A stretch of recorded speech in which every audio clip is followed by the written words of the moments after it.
వేల కోట్ల దాకా అవుతుంది.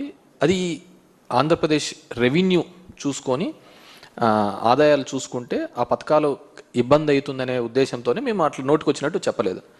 చంద్రబాబు నాయుడు గారు నోటికొచ్చినట్టు చెప్పి ఈరోజు ఎప్పుడైతే హామీలు అమలు చేయాలనుకున్నప్పుడు వచ్చేకల్లా రాష్ట్రాన్ని అమ్మేయాలా, ఇది అమ్మేయాలా అనేది చెప్తున్నాడు. ఆల్రెడీ ఆంధ్రప్రదేశ్ రాష్ట్రాన్ని చంద్రబాబు నాయుడు తెలుగుదేశం పార్టీ కూటమి ప్రభుత్వం ఫార్ సేల్ పెట్టేసింది.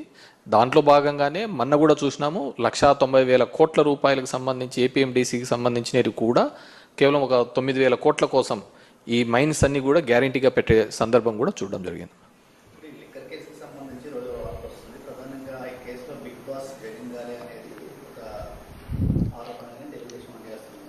మీరు బాగా చూసినారు అంటే ఈ రెండు పత్రికలో, ఈనాడు జ్యోతి పత్రికలో వచ్చే కథనాంశాలు కానీ ఇవన్నీ బాగా చూసినారు అంటే 4 to 9 వరకు కూడా రాజశేఖర రెడ్డి గారు ముఖ్యమంత్రి ఉన్నప్పుడు కూడా తెలుగుదేశం పార్టీ ఎప్పుడే కానీ తన ఏం కావాలని అసెంబ్లీలో కూడా మాట్లాడడానికి ఉండేది కాదు మ్యాటర్.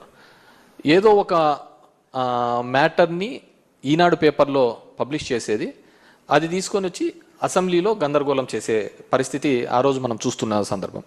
ఈరోజు కూడా సేమ్ అదే స్ట్రాటజీనే వాడుతోంది. ఈరోజు సిట్ అనే దర్యాప్తు సంస్థ ఎవరి చేతుల్లో నడుస్తుంది అందరికీ తెలిసినదే. సిట్ రిమాండ్ రిపోర్టు కోర్టుకు సబ్మిట్ చేయదు. సబ్మిట్ చేయకముందే ఆంధ్రజ్యోతి ఈనాడులలో కథనాలుగా వస్తుంటాయి. అది ఏ విధంగా అవుతుంది? ఒక కాన్ఫిడెన్షియల్ డాక్యుమెంటు, జడ్జి ముందర పెట్టాల్సిన డాక్యుమెంటు, ఇవి కొన్ని పేపర్లు వాళ్ళ అనుకూలమైన పేపర్లకు ఇచ్చేసి దాని మీద వాళ్ళు ఇష్టానుసారం ఒక కథనాలు చేస్తుంటాయి. ఒకసారి ఏమో అవన్నీ ఇచ్చేసినారంట, ఎలక్షన్లలో పనిచేసినారంటారు, 3,500 కోట్లకు 300 కోట్లు పనిచేసినారంట, మిగతా 2,300 కోట్లు ఎక్కడున్నాయి? ఇంతవరకు బ్యాంకులలో ఉన్న డబ్బులను సీజ్ చేశారనే ఒక పద్ధతికే చూపిస్తున్నారు తప్ప ఫలానా చోట ఇంత బల్క్గా డబ్బులు దొరికినాయి అనే పద్ధతిలో ఎక్కడా కానీ చూపించండి. ఒక నెరేటివ్ని బిల్డప్ చేస్తున్నారు. అంటే మొదటి నుంచి కూడా కింద నుంచి పై వరకు ఒకటే లైన్ తీసుకుంటారు. దాన్ని ఎస్టాబ్లిష్ చేయడానికి పదే పదే మాట్లాడుతున్న సందర్భం చూసాను తప్ప ఈ పేపర్లలో వచ్చే కథనాల ఆధారంగానే చేసుకుంటా పోతా అంటే ఇంకెవడే కానీ ఉండలేరు అనమాట. నేను ఇంతకుముందు చెప్తున్న విధంగానే జడ్జి దగ్గర ఉండాల్సిన రిపోర్టు, సిట్ కాన్ఫిడెన్షియల్గా మెయింటైన్ చేయాల్సిన రిపోర్టు ఒక వారం ముందరే ఈ రెండు పేపర్లలో ఏ విధంగా వస్తున్నాయి? వీళ్ళు ఎవరైతే దోషిగా చెప్తారో అతనే పేపర్లలో వచ్చే దోషిగా చెప్తారో అదే సిట్ రిపోర్ట్లో వస్తుంది. ఇంకెక్కడుందంటారు దీంట్లో? సో ఈ సిట్కు ఏమాత్రం క్రెడిబిలిటీ లేదు. ఖచ్చితంగా పెట్టే దొంగ కేసులే. మీరు బాగా చూసినారు అంటే ఇప్పుడు ఏవైతే ఉన్నాయో ఈ లిక్కర్కి సంబంధించి, డిస్టిలరీస్కి సంబంధించి ఏ డిస్టిలరీ కూడా జగన్మోహన్ రెడ్డి వైఎస్ఆర్ కాంగ్రెస్ పార్టీ ఉన్నప్పుడు మేము ఎవరు పర్మిషన్ ఇవ్వలేదే. ఆ డిస్టిలరీస్ పర్మిషన్ ఇచ్చినదంతా చంద్రబాబు నాయుడే. మరి సరే, డిస్టిలరీస్ నుంచి ఈ విధంగా అవకతవకలు జరిగినాయి, బలవంతంగా ఉన్నారు. సో దీనిలో డిస్టిలరీస్ కూడా భాగస్వాములు అయినప్పుడు వాళ్ళ మీద ఎందుకు కేసులు పెట్టలేదు? ఈ మందు సరఫరా చేసిన ఆల్ ది డిస్టిలరీస్ వీళ్ళ మీద ఎందుకు కేసు పెట్టడం లేదు? సో దీన్ని ఏదో విధంగా ఎస్టాబ్లిష్ చేయాలని కొంతమంది ఆఫీసర్లను బెదిరించి వాళ్ళని అప్రూవల్ అని ఏదేదో కథనాలు చూస్తున్నాం. డెఫినెట్గా చట్టం ముందు ఉండేది, ఆ చట్టానికి అనుకూలంగా చట్టం ముందర నిలబెట్టి ఖచ్చితంగా మేము ఫైట్ చేస్తాము. ఖచ్చితంగా నిర్దోషులుగా ఈ కేసులోంచి అందరూ బయటకు వస్తారు.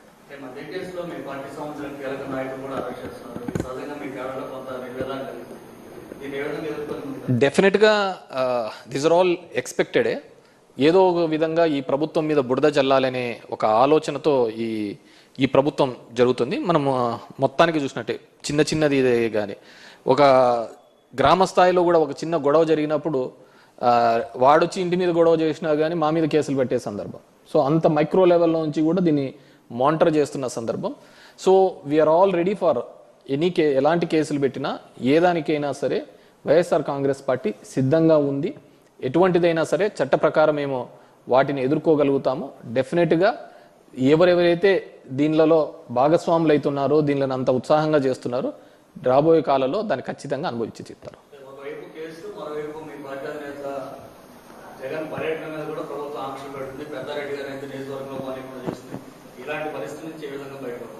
డెఫినెట్గా వీఆర్ ఫైటింగ్ కదా. మా చిన్నాన్న కూడా ఫైట్ చేస్తున్నాడు, వెళ్తున్నాడు. మళ్ళీ పోలీసులు కోర్టుకు వెళ్ళాము. ఎంత దౌర్భాగ్యమైన పరిస్థితి అంటే court has given guide lines, మీరు ఈ విధంగా చేయండి అని చెప్పేసి. డెమోక్రటిక్ సిస్టంలో ఈ విధంగా పోండి అని చెప్పినా కానీ అక్కడ ఉన్న పోలీసులు అది చేయలేకపోవడం జరిగింది. మేము కంటెంప్ట్కి కూడా వేయడం జరిగింది. That's before the court. Maybe 23rd 24th ఎప్పుడు అని చెప్పారు.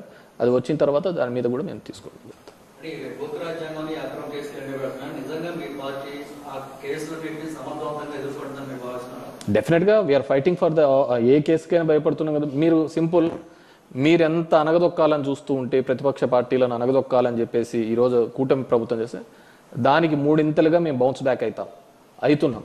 ఈరోజు జగన్మోహన్ రెడ్డి గారికి వెళ్తే వచ్చే జనాలే, ఆ క్రౌడే దానికి నిదర్శనం. దీంట్లో ఎటువంటిది లేదు. ఈరోజు చూసినారు అంటే జనాలు ప్రతి సందర్భంలో కూడా రైతు అనే వ్యక్తి గిట్టుబాటు ధర లేక ఇబ్బంది పడుతున్నాడు. మాకు ఎప్పుడు ఉండేది ఇదే, వర్షాకాలంలో రావాల్సిన వానలు ఎండాకాలంలో వచ్చినాయి.